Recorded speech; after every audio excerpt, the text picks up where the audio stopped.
Hello friends, स्वागत है आपका नेगी स्टडी यूट्यूब चैनल पर। आज हम आपके लिए नेक्स्ट टॉपिक लेके आए हैं हिंदी का, जिस टॉपिक का नाम है संज्ञा। ये टॉपिक आपने सभी ने मैक्सिमम बच्चों ने पढ़ा होगा कि संज्ञा क्या होती है और संज्ञा के कितने प्रकार होते हैं। लेकिन जो मैं यहाँ पे करवाऊँगा आपको कि यहाँ से क्वेश्चन किस टाइप से एग्ज़ाम के लिए पुटअप होते हैं, मैं आपको सारी चीज़ें बता दूंगा। तो आपने वीडियो के अंत तक बने रहना है। तो आइए स्टार्ट करते हैं कि संज्ञा क्या होती है। यानी कि संज्ञा को ही नाम कहा जाता है।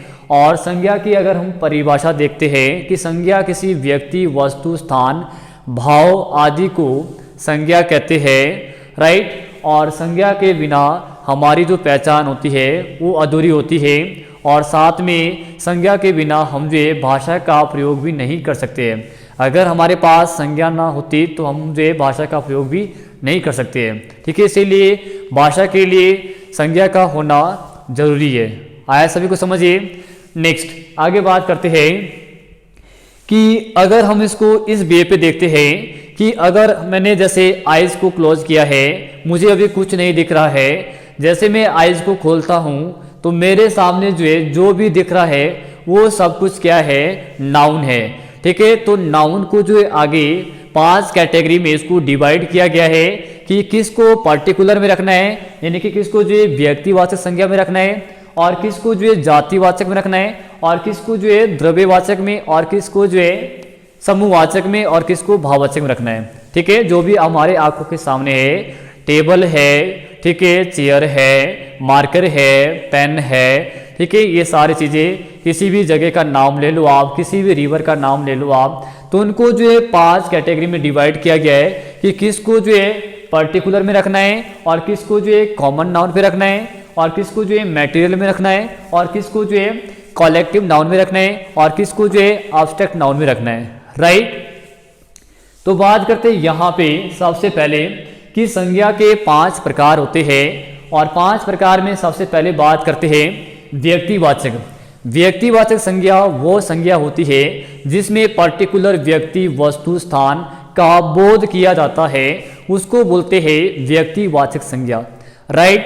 जैसे फॉर एग्जाम्पल राम, गंगा, पटना, हिमालय पर्वत, ठीक है। यहाँ पर पर्टिकुलर की बात हो रही है।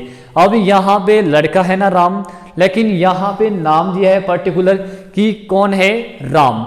यानी कि पर्टिकुलर आपका जो है यहाँ पे नाम लिया गया है कि क्या है, राम। फिर बोला गया है गंगा, यानी कि जो रिवर है, रिवर का नाम बताया गया है, यहाँ पे पर्टिकुलर गंगा का नाम मेंशन किया गया है। नेक्स्ट है पटना, यानी कि पर्टिकुलर जगह का नाम बताया है। जैसे सोलन है, शिमला है, नाहन है, चंडीगढ़ है, देहरादून है। जहाँ पे पर्टिकुलर हमारे पास जगह का नाम आता है, या पर्टिकुलर रिवर का नाम आता है, या पर्टिकुलर किसी भी पर्सन का नाम आता है, या थिंग्स का नाम आता है, तो सारे का सारा क्या होता है, वो तब का व्यक्तिवाचक संज्ञा, राइट। आया सभी समझिए। जैसे आपका हिमालय पर्वत है, राइट। आगे बात करते हैं जातिवाचक संज्ञा। जातिवाचक संज्ञा कौन सी होती है? जातिवाचक संज्ञा वह संज्ञा होती है जिसमें जाति का बोध करवाया जाता है, राइट। कैसे बोध करवाया जाता है? फॉर एग्जाम्पल लड़का, पर्वत, नदी, ठीक है। अब देखो यहाँ पे आपने समझना क्या है। यहाँ देखो मैंने बोला था यहाँ पे राम है, ठीक है तो लड़का है ना ये भी, लेकिन यहाँ पे हमारे पास पर्टिकुलर जो है नेम दिया गया है कि लड़का, तो लड़का कौन है, राम है। जिसका नाम लिया जाता है वो आता है आपका प्रॉपर नाउन में आता है, जिसको बोलते हैं व्यक्तिवाचक संज्ञा बोलते हैं। यहाँ भी लड़का है, ठीक है, लेकिन यहाँ पर अब लड़का पता नहीं कि राम है कि मोहन है कि अर्जुन है, राइट। तो जब हमारे को मालूम नहीं होता है, यानी कि ये हमारे पास जाति का बोध करवा रहा है, तो ये क्या आता है हमारे पास, ये किस में आता है, जातिवाचक संज्ञा में आता है, राइट। यहां देखो आगे पर्वत। अगर मैं बोलता हूं हिमालय पर्वत, अरावली पर्वत, तो किस में आता है, आपका व्यक्तिवाचक संज्ञा में आता है। क्यों आता है? क्योंकि मैंने यहाँ पे पर्टिकुलर नाम लिया है कि हिमालय पर्वत, ठीक है, अरावली पर्वत। अगर मैं नाम नहीं लेता हूँ, ओनली मैं बोलता हूँ पर्वत बोलता हूँ, तो पर्वत किस पे आता है, आपका जातिवाचक। यानी कि ये पूरे पर्वत के जाति का बोध करवा रहे हैं, राइट। नेक्स्ट आगे आता है नदी। अब नदी क्या है, देखो हमारे पास नदी हमारे पास अगर मैं पर्टिकुलर नेम लेता हूँ, सतलज है या इंडस है या आपका चिनाब है, ब्यास है, रावी है, यमुना है, ठीक है, तो किस पे आता है, व्यक्तिवाचक में आता है। मैंने पर्टिकुलर जो है रिवर का नाम लिया है। अगर मैं बोलता हूँ नदी, अब नदी पता नहीं कौन सी नदी है, तो ये हमारे पास जाति का बोध करवा रहे हैं कि बहुत सारी नदियों का जाति का जो है बोध करवा रहे हैं, उसको क्या बोलते हैं, जातिवाचक संज्ञा बोलती है, राइट। आगे बात करते इसके बाद द्रव्यवाचक कि द्रव्यवाचक संज्ञा कौन सी होती है। द्रव्यवाचक संज्ञा वह संज्ञा होती है जिससे कोई नई वस्तु बनाई जाती है। फॉर एग्जाम्पल, जहाँ पे मैं ये वीडियो बना रहा हूँ, ये जो आपकी बिल्डिंग है ये किससे बनी है, ये हमारे पास किससे बनी है, आपका रेत बजरी सीमेंट, यानी कि रेत बजरी सीमेंट और आपके पास साथ साथ पानी है, ठीक है, इन सभी से जो है ये बिल्डिंग बनी है, राइट। तो आपने ध्यान रखना है, इसको बोलते हैं इंग्लिश में बोलते हैं मटेरियल नाउन, क्योंकि जो इमारत बनी है किससे बनी है, ये मटेरियल से बनी है। और मटेरियल हमारे पास क्या क्या लगा है इस बिल्डिंग को बनाने के लिए, रेत बजरी पानी सीमेंट, ये सारी चीज़ें लगी है। तो यहाँ पे एक चीज़ तो ये ध्यान रखना है, और साथ में से आपने ध्यान रखना है कि इस पे हमारे पास तीनों चीज़ें आती है द्रव्यवाचक में। द्रव्यवाचक संज्ञा में हमारे पास तीनों चीज़ें आती है, ठोस द्रव गैस, यानी कि आपका सॉलिड, आपका लिक्विड और आपका गैस। अब यहाँ पे सॉलिड में हमारे पास क्या क्या चीज़ें आती हैं, सोना चांदी लोहा तांबा ऊन, ठीक है। ये पूछा गया बच्चे एग्जाम में कि ऊन जो है आपका कौन सा नाउन है या कौन सी संज्ञा है, तब किस पे टिक करना, आपने द्रव्यवाचक संज्ञा पे करना है, राइट। अब द्रव्य में हमारे पास आता है लिक्विड चीजें आती है, देखो यहाँ पे ऑयल है यानी कि तेल है, पानी है, घी है, दही है, जो हमारे पास लिक्विड फॉर्म में होता है उसको बोलते हैं द्रव्यवाचक संज्ञा बोलते हैं, राइट। आगे बात करते हैं गैसीय अवस्था में हमारे पास जैसे धुआं है, ऑक्सीजन है, ये सारे किस में आते हैं, गैसीय अवस्था में आते हैं। तो ये ध्यान रखना आपने, ठोस द्रव और गैस, ये तीनों अवस्था बच्चे हमारे पास किस पे पाई जाती है, द्रव्यवाचक संज्ञा में पाई जाती है, राइट, ठीक है। रेत बजरी सीमेंट वो भी सारा इसी में आना है, ठीक है, मटेरियल नाउन में, जिससे कोई नया पदार्थ या नई वस्तु बनाई जाती है उसको बोलते हैं द्रव्यवाचक संज्ञा। आया सभी समझिए, तो आपने वीडियो के अंत तक बने रहना है, ठीक है। आगे बात करते इसके बाद समूहवाचक कि समूहवाचक क्या होता है। समूहवाचक संज्ञा वह संज्ञा होती है जिसमें एक व्यक्ति का वाचक न होकर जिसमें समूह का बोध किया जाता है उसको समूहवाचक संज्ञा कहते हैं, राइट। यानी कि जिसमें एक व्यक्ति का वाचक, जिसमें एक व्यक्ति का बोध नहीं करते हैं, जिसमें क्या करते हैं, बहुत सारे व्यक्तियों का बोध करते हैं, उसको क्या बोलते हैं, समूहवाचक है। यानी कि ग्रुप का बोध किया जाता है उसको क्या बोलते हैं, समूहवाचक। ग्रुप मतलब आपका समूह। कैसे, जैसे फॉर एग्जाम्पल देखो यहाँ पे टीम, अब टीम में हमारे पास 7 खिलाड़ी भी होते हैं, 11 खिलाड़ी भी होते हैं, 5 खिलाड़ी भी होते हैं, 6 खिलाड़ी भी होती है, राइट। तो हमारे पास उसका क्या एक ग्रुप है हमारे पास, ठीक है। तो किस पे आता हो, आपका समूहवाचक में, राइट। आगे सभा, ठीक है, सभा में हमारे पास बहुत सारे व्यक्ति होते हैं। सभा, कोई भी सभा हमारे पास जब बैठती है तो उसमें नेक्स्ट अगला कमेटी यानी कि समिति होगी हमारे पास। नेक्स्ट है परिवार। अब परिवार हमारे पास 5 लोगों का भी होता है, 10 लोगों का भी होता है, 20 लोगों का भी होता है और 4 लोगों का भी होता है, ठीक है। तो आपने ध्यान रखना है परिवार जो है ये किस पे आता है, ये समूहवाचक में आता है, ठीक है। आगे बात करते हैं कक्षा कि जब हम बच्चों को पढ़ाते हैं तो वहाँ पे एक बच्चा नहीं होता है, वहाँ पर बहुत सारे बच्चे बैठे होते हैं। तो कक्षा जो है आपका जो है किस पे आता है, आपका समूहवाचक, यानी कि वहाँ पे एक व्यक्ति ना होकर जो है वहाँ पे जो है किसका बोध किया जाता है, आपका ग्रुप का बोध करवाया जाता है, राइट। सेना, अब सेना में हमारे पास पूरी फोर्स होती है, पुलिस से इसमें हमारे पास पूरी फोर्स होती है, तो ये भी आपका किस पे आता है, समूहवाचक में आता है, राइट। अब यहाँ से क्वेश्चन कैसे आता है, आपके लिए एग्जाम में क्वेश्चन आएगा कि जो परिवार है वह कौन सा नाउन है या कौन सी संज्ञा है। ठीक है, तो आपने ध्यान रखना है, ये वहां पे ऑप्शन आएगा A option, B option, C option, D option, तब आपने टिक करना है समूहवाचक में। राइट, आगे बात करते हैं भाववाचक कि भाववाचक संज्ञा कौन सी होती है और यहां से क्वेश्चन कैसे आते हैं। भाववाचक संज्ञा वह संज्ञा होती है जिसमें किसी भाव, गुण, दशा का बोध किया जाता है, उसे भाववाचक संज्ञा कहते हैं। फॉर एग्जाम्पल क्रोध, मिठास, आपका कालीमा। राइट, ये किस पे आते हैं, सारे के सारे एग्जाम्पल आते हैं भाववाचक संज्ञा में आते हैं।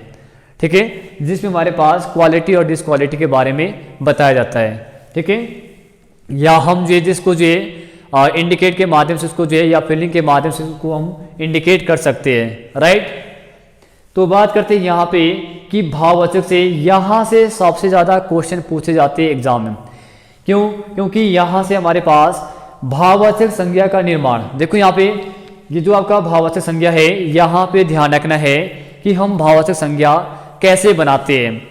तो यहाँ पे हमारे पास रूल कहता है कि भाववाचक संज्ञा का निर्माण जातिवाचक संज्ञा यानी कि कॉमन नाउन, जातिवाचक संज्ञा, दूसरा है आपका सर्वनाम यानी कि प्रोनाउन, नेक्स्ट है आपका विशेषण, इसको बोलते हैं एडजेक्टिव, नेक्स्ट है क्रिया।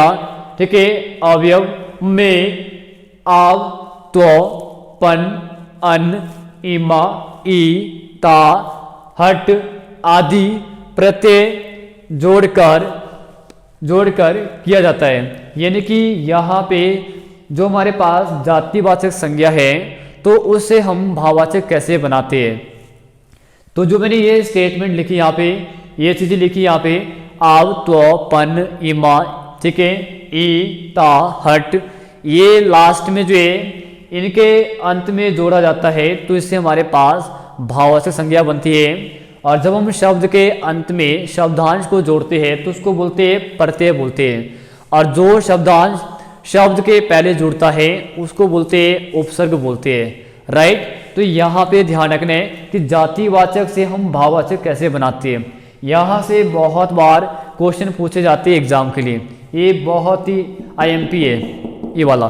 ठीक है, तो बात करते हैं यहाँ पे कि जातिवाचक से भाववाचक कैसे बनाते हैं, फिर पढ़ेंगे सर्वनाम से भाववाचक कैसे बनाते हैं, फिर पढ़ेंगे विशेषण से भाववाचक कैसे बनाते हैं, फिर पढ़ेंगे क्रिया से भाववाचक कैसे बनाते हैं, फिर पढ़ेंगे अवयव से भाववाचक कैसे बनाते हैं। राइट, पहले बात करते हैं कि जातिवाचक से भाववाचक। यहाँ देखो ये पुरुष है, पुरुष आपका जातिवाचक है, तो जब हम इसका भाववाचक बनाते हैं तो हम इस पे जो है त्व जोड़ देते हैं। क्या जोड़ देते हैं? त्व, यानी कि तो क्या बनेगा? पुरुषत्व। देखो यहाँ पे हमने क्या जोड़ा है, ये जोड़ा है त्व। तो जब हम त्व जोड़ते हैं लास्ट में तो ये आपका भाववाचक संज्ञा बन जाती है।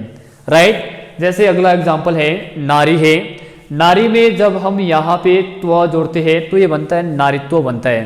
राइट, आगे बात करते हैं देव। ये जेबीटी के टेट में आया था, ये वाला क्वेश्चन यहाँ पे जेबीटी के टेट में कैसे आया था कि देव का जो है भाववाचक संज्ञा क्या बनती है, या ऐसे आया था कि इनमें से कौन सी भाववाचक संज्ञा है। तो देव का हमारे पास एक कॉमन नाउन है यानी कि जातिवाचक है, और देव का जो है भाववाचक क्या बनता है? देवत्व बनता है, देवत्व यानी कि त्व। राइट, आगे बात करते हैं सर्वनाम। सर्वनाम से भाववाचक कैसे बनाते हैं, प्रोनाउन से अब्स्ट्रैक्ट नाउन कैसे बनाते हैं। तो बात करते हैं अपना का अपनत्व यानी कि त्व, यहाँ पे त्व। नेक्स्ट है निज, तो आता है निजत्व। ठीक है, निजत्व। नेक्स्ट आता है मम, ममत्व। ये आपके प्रोनाउन है यानी कि सर्वनाम है, और सर्वनाम से हमने क्या बनाए? भाववाचक। ठीक है, आई होप कि आपको इतना समझ आया होगा। ठीक है, तो आगे आपने लास्ट तक जो है बने रहना है। आगे बात करते हैं एडजेक्टिव से भाववाचक कैसे बनाते हैं, यानी कि विशेषण से भाववाचक। सुंदर का विशेषण आपका भाववाचक क्या बनेगा? सुंदरता बनेगा। यहाँ पे हमने ता जोड़ दिया है। ठीक है, अभी तक हमने त्व जोड़ा था यहाँ पे, और अभी हमने यहाँ पे जोड़ा है ता। ठीक है, आगे है भोला। भोला आपका विशेषण है, और जब इस पे हम लोग पन जोड़ते हैं तो ये हमारे पास भाववाचक संज्ञा बन जाती है, राइट। तो यहाँ पे देखो जरा पन, ये ठीक है, पन, भोलापन, राइट। नेक्स्ट है लाल। लाल हमारे पास आपका एडजेक्टिव है, विशेषण है, और इसको जो है अब्स्ट्रैक्ट नाउन कैसे बनाते हैं, लालिमा यानी कि ईमा, ये वाला हमारे पास जो पढ़ते हैं ये ऐड हुआ है हमारे पास यहाँ पे। देखो जब हम इसको हम पढ़ते हैं लालिमा, ठीक है, लालिमा, ईमा, ठीक है, तो ये आपका हमारे पास आता है लालिमा, राइट। आगे इसके बाद क्रिया से भाववाचक कैसे बनता है, घबराना का क्या बनता है, घबराहट, यानी कि यहाँ पे हट हमने जोड़ दिया है, ठीक है, हट। देखो यहाँ पे घबराना हमारे पास क्रिया है, वर्ब है, और इसका जो है भाववाचक क्या बनता है, घबराहट बनता है, राइट। आगे बात करते हैं थकना। थकना का जो है भाववाचक क्या बनता है, थकान, अन, देखो यहाँ पे, ठीक है। अगला इसके बाद नेक्स्ट भटकना। भटकना का क्या बनता है, भटकाओ बनता है, क्या बनते हैं, भटकाओ। अब इधर देखो जरा, भटकाओ, आओ, जब हम शब्द के अंत में शब्दांश को जोड़ते हैं तो उसको बोलते हैं, पढ़ते हैं, देखो यहाँ पे आओ, भटकाओ, भटकाओ, ठीक है। तो ये आओ है बच्चे हमारे पास, ठीक है। अब आप बोलेंगे सर ये तो काव लिखा आपने, तो ये आपका जब हम इसको उच्चारण करते हैं तो क्या बनता है, भटकाओ, तो ये आपका आओ आएगा, राइट। आगे देखो यहाँ पे अवयव से भाववाचक कैसे बनाते हैं, दूर का दूरी बनेगा, ठीक है, दूर का दूरी, ई, बड़ी ई, देखो यहाँ पे ई, बड़ी ई, दूरी। नेक्स्ट है निकट, निकटता, ता जोड़ दिया लास्ट में तो बन गया भाववाचक। नेक्स्ट है नीचे, निचाई, यानी कि बड़ी ई, ठीक है, भाववाचक बन गया। समीप, समीपता, हमने ता जोड़ा तो क्या बन गया, भाववाचक बन गया, राइट। आगे बात करते इसके बाद नेक्स्ट बात करते हैं कि यहां से क्वेश्चन कैसे आते हैं और एग्जाम के लिए। यहां मैंने आपके सामने यहाँ पे इंडिकेट किया है कि व्यक्तिवाचक संज्ञा का, व्यक्तिवाचक संज्ञा का जातिवाचक संज्ञा के रूप में प्रयोग। कभी कभी क्या होता है कि हम लोग जो व्यक्तिवाचक संज्ञा का प्रयोग जो है जातिवाचक संज्ञा के रूप में करते हैं। कैसे करते हैं, यहां से ये क्वेश्चन बहुत बार एग्जाम में पूछा गया है कि आज के युग में हरिश्चंद्रों की कमी नहीं है, और वहां पे हरिश्चंद्रों जो है ये अंडरलाइन किया हुआ आता है। फिर नीचे आपके पास ऑप्शन आते हैं कि बताइए इनमें जो है ये कौन सी संज्ञा है, और ऑप्शन नंबर 1 आता है आपके पास जातिवाचक आता है, बी ऑप्शन आता है व्यक्तिवाचक आता है, सी ऑप्शन आता है आपके पास द्रव्यवाचक, डी ऑप्शन समूहवाचक। तब आपने राइट टिक करना है जातिवाचक, क्योंकि यहाँ पे कि आज के युग में हरिश्चंद्रों की कमी नहीं है, यानी कि हरिश्चंद्र यहाँ पे पर्टिकुलर की बात नहीं हो रही है, ठीक है, यहाँ पे हमारे पास पर्टिकुलर की बात नहीं हो रही है, ठीक है। तो यहाँ पे हमारे पास जाति का बोध करवाया जा रहा है पूरे देश में, ठीक है। आज के युग में जो है हरिश्चंद्र की कोई कमी नहीं है, ठीक है। तो ये आपका आता है जातिवाचक संज्ञा। जैसे नेक्स्ट वाला एग्जाम्पल देखो यहाँ पे कि देश को हानि जय चंदों से होती है। अब यहाँ पे ये वाला फिर से अंडरलाइन किया गया है जय चंदों से, क्योंकि देश को हानि जय चंदों से होती है। अब जयचंद हमारे पास पर्टिकुलर व्यक्ति का नाम ना होकर ये हमारे पास एक जाति का बोध करवा रहे हैं, तो ये कौन सी संज्ञा है, जातिवाचक है। क्योंकि यहाँ पे मैक्सिमम बच्चा क्या करता है कि यहाँ पे नाम दिया है तो यहाँ पे ये प्रॉपर नाउन है, यानी कि ये व्यक्तिवाचक है, रॉन्ग, ठीक है। यहाँ पे आपने ये देखना है कि देश को हानि जय चंद से होती है, तो ये आपका किस पे आता है, जातिवाचक, क्योंकि ये हमारे पास जाति का बोध करवा रहे हैं पूरे देश में, ठीक है। आगे बढ़ते इसके बाद बात करते हैं सेकंड में कि जातिवाचक संज्ञा का व्यक्तिवाचक संज्ञा के रूप में प्रयोग। अब यहाँ पे देखो, यहाँ हमने देखा था व्यक्तिवाचक से जातिवाचक, और यहाँ पे जातिवाचक से भाववाचक, आपका व्यक्तिवाचक। कैसे है, शुक्ल जी ने हिंदी साहित्य का इतिहास लिखा। अब यहाँ पे शुक्ल जी, यहाँ पे पर्टिकुलर व्यक्ति की बात हो रही है कि शुक्ल जी ने जो है हिंदी साहित्य का इतिहास लिखा है, तो ये आपका आता है व्यक्तिवाचक संज्ञा आती है, राइट। नेक्स्ट अगला वाला एग्जाम्पल है पंडित जी, यहाँ पे आपके पास अंडरलाइन किया गया है, यहाँ पे आपके पास अंडरलाइन। पंडित जी भारत के प्रथम प्रधानमंत्री थे। यानी कि जो यहाँ पे पर्टिकुलर की बात हो रही है कि जो पंडित जवाहरलाल नेहरू है वो भारत के प्रथम प्रधानमंत्री थे। तो ये आता है आपका प्रॉपर नाउन में आता है, व्यक्तिवाचक संज्ञा में आता है, राइट। तो ये खासकर ध्यान रखना है, जो मैंने यहाँ पे इंडिकेट किया आपके सामने काफ़ी आईएमपी है, ठीक है। तो अगर आपको ये वीडियो पसंद आई होगी अंत तक, तो आपने इस वीडियो को लाइक करना है, सब्सक्राइब करना है और अपने फ्रेंड्स को शेयर करना है, ठीक है। और जो भी बच्चा अभी पुलिस की तैयारी कर रहा है, हिमाचल प्रदेश का जो एग्ज़ाम होना है, ठीक है, उनके लिए काफ़ी हेल्पफुल रहेगी ये वीडियो। तो आपने उन बच्चों को लिंक के माध्यम से इस वीडियो को शेयर करना है, ठीक है। और जहाँ भी आपको समझ नहीं आया है तो आप कमेंट करके बता सकते हैं कि आपको ये वीडियो कैसी लगी है। ओके बच्चे, thank you, God bless you, take care.